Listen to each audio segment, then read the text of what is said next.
Welcome back guys. Nandito tayo sa Bahay Sungayan sa Gihungan City, Negros Oriental. Actually guys, this is like a 10 minutes habal-habal drive from the city doon. Tapos magdadrive ka ng medyo okay naman yung daan, but very stiff going up here. May mga part na doon na medyo rough. It's mostly naman maganda naman yung kanilang road. Unfortunately, going up guys is not easy talaga, kasi dun sa pinakababa doon aakyat ka, mag-start ka dun sa pinakababa, aakyat ka ng medyo parang lang siya ng footpath lang siya, footpath lang madadaanan mo, aakyat ka ng 348 steps. Very stiff guys, hihingalin ka talaga. Medyo natatakot ako dahil meron akong history sa aking, di ba, sa puso. So meron akong problema, so kaya nakaapat na pahinga ako doon. So ito yung kanilang prangsikan to the last na roof deck.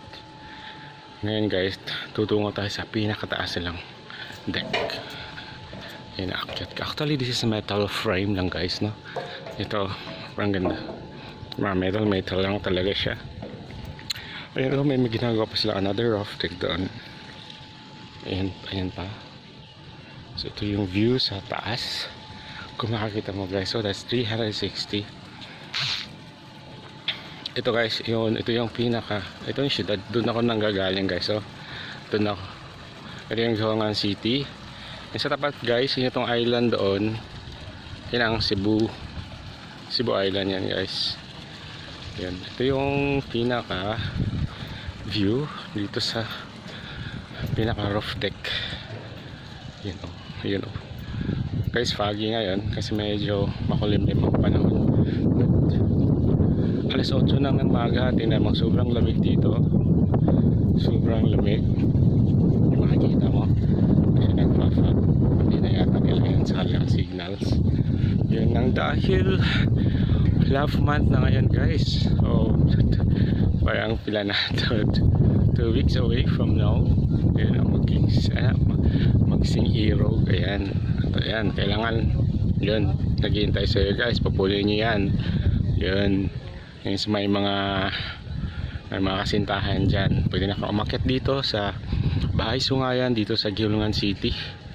At ayun, ako guys sa ano pala, Monday to Friday pala wala silang entrance, so walk-in lang ako. Dito lang ako nagbayad. Only Saturday and Sundays sa pinakababa before ka umakyat sa steps, merong nagbabantay doon. Doon ka i-brief anong safety measures going up. Doon ka rin magbabayad ng yung entrance fee. Dito pala guys, meron silang magandang swimming pool dito. Actually malaki yan yan sa picture mukhang maliit, pero malaki yung swimming pool nila.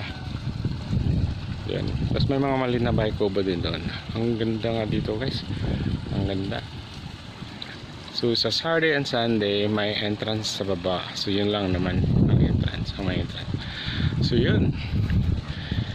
I think that's all for today about the Bahay Sungayan dito sa Gihungan City, Negros Oriental. Hindi pa rin na-serve yung food ko, so kailangan mo na. See you and bye bye.